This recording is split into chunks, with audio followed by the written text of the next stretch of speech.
Hey guys, welcome you on my YouTube channel, and today we will discuss about the education sector under the COVID-19 crisis.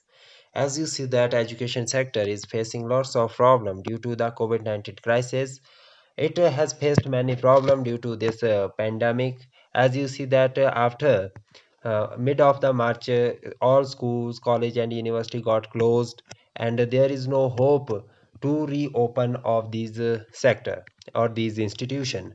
How when will it get open? We have no certain idea till now. So what can we do and what kinds of problem in these period under this period we have faced? We will discuss that thoroughly in this video. First of all, we will discuss about the impact of pandemic on school, college and university. First problem that has been faced by these institution was communication problem.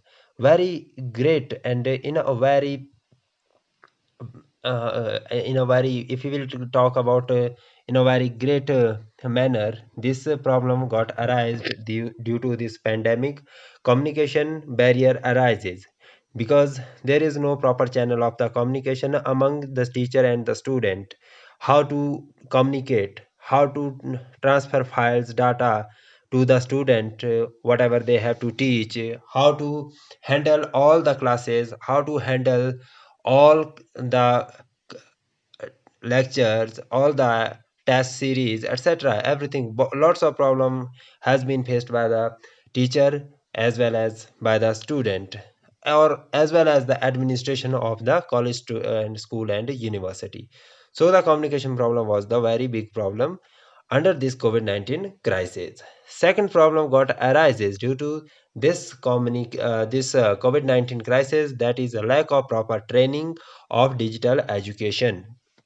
Because you know that in India we haven't such a good uh, digitalization of good method of digitalization of education sector. We haven't full digitalization, full like that of complete infrastructure development in every schools, college and university.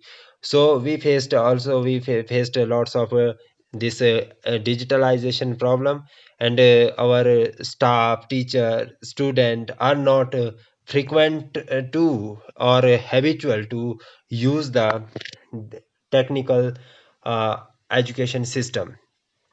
As a government has decided to provide online classes, but lots of peoples or students are not uh, able to access this online platform of the education. So third is the lack of technological development. So technical education is based on the technology. So in India, if we talk about the technical development, we have developed a lot, but still many areas or many states, districts are like that. They don't have the proper access of network, proper access of internet, etc. So due to this technological development, we faced lots of problem to provide proper education to our student. Next is lack of proper access in a remote area. There are lots of remote area in India, like that a semi-urban area or tribal area, etc., where there is no proper kinds of network available to every person. So they face lots of problem to get access with the online education platform, and they are not able to access education. So people got too much exhausted with this online platform. So we need lots of improvisation, and we must have to sustain this online platform, because it will help us to uh, move from traditional education system to the modern technical digital education, right? Next is opportunities and challenges we faced under this COVID-19 crisis, right? A shift from traditional classroom to tech classroom. First opportunity we got under this COVID-19 crisis is that we have shifted from the traditional classroom or a single classroom, bounded classroom, from to the tech classroom, that is a live classroom, and where we can get access education at our own workplace. There is no barrier of the distance, there is no barrier of the weather, any kind of other adversity, etc. So this is a very good opportunity, as well as we also face challenges due to this um, change in our routine activity of the education.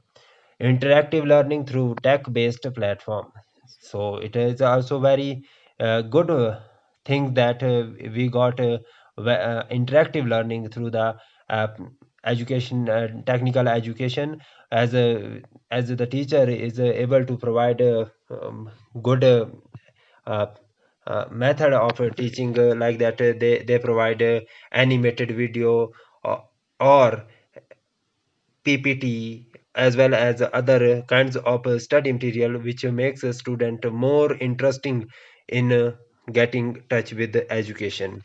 So initiative by the NCRT also had National Council of Education के द्वारा has also started e-Pathshala and Swayamprabha. These are the initiatives taken by the NCRT to provide education to all and everyone. Right.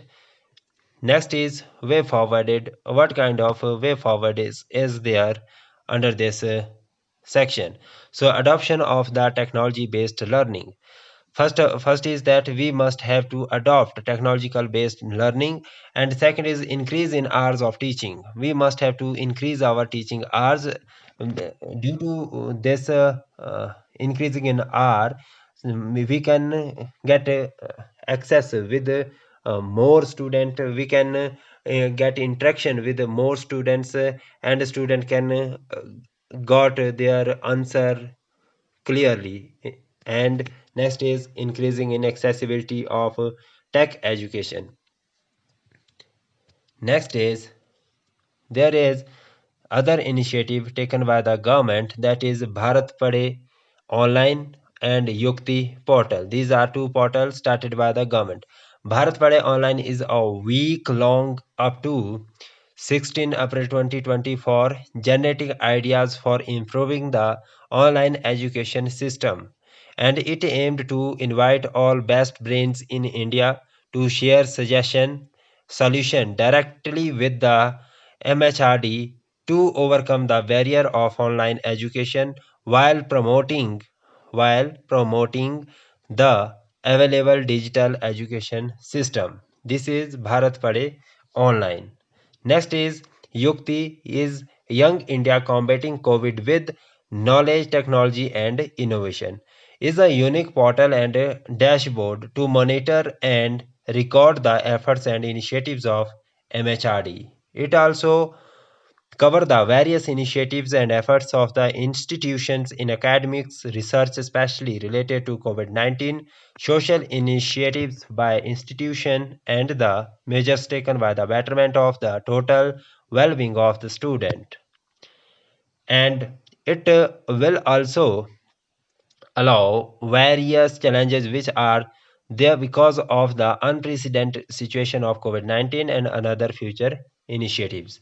The portal will also establish a two-way communication channel between the Ministry of HRD, Human Resource Development, and the institutions, that the ministry can provide the necessary support system to the institution.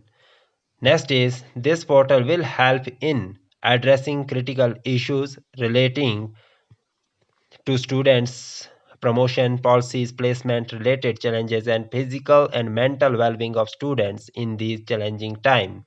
So the main objective is that the portal will give input for better planning and will enable it to monitor effectively its activity for coming 6 months.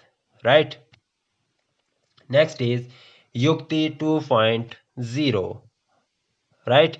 Yukti 2.0 is an extension of Yukti Young India Combating COVID with Knowledge, Technology and Innovation portal, which was launched to identify ideas relevant in COVID pandemic. About the key point of this crisis. First is creation of database. The ministry has invited students, faculty members, startups, and other stakeholders of a higher education institution to register on the Yukti portal and share their technologies and innovation.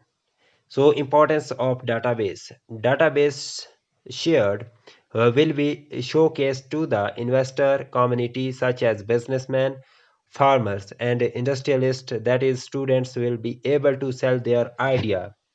However, preliminary innovation won't be showcased on UT 2.0 but only those which have commercialization potential. Second is it will provide a clear picture of the state of the innovation ecosystem of our higher educational institution. And third is it will help the government to identify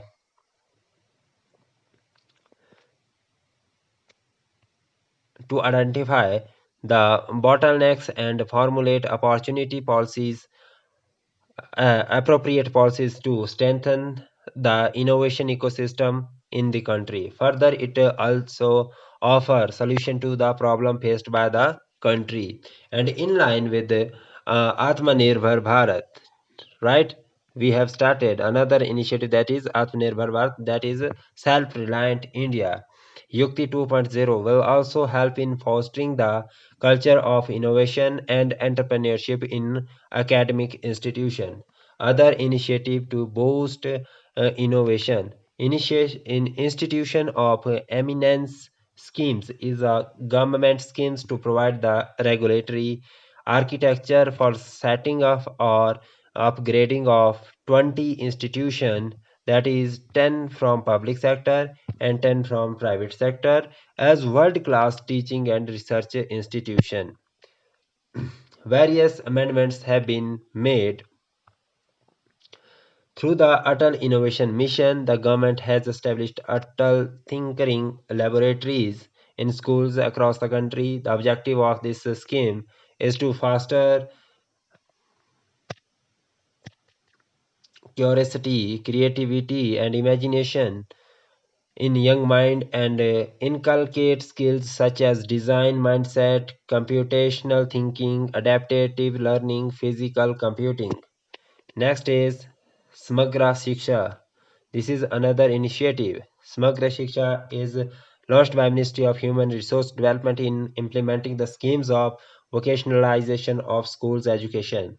Under the scheme, a vocational subject is offered for class 9 to 12 along with the general education to provide necessary employability and vocational skills for a variety of occupation.